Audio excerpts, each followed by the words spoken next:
Hindi kasi tayo pwede magpa-inhibit ng mga senator judges based on bias. Dahil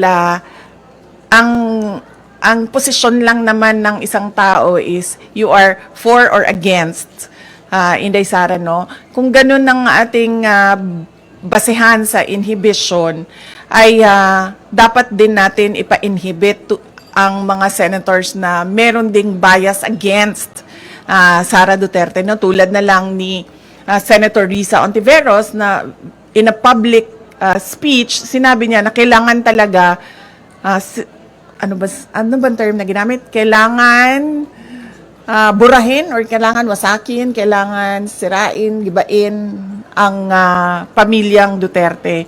So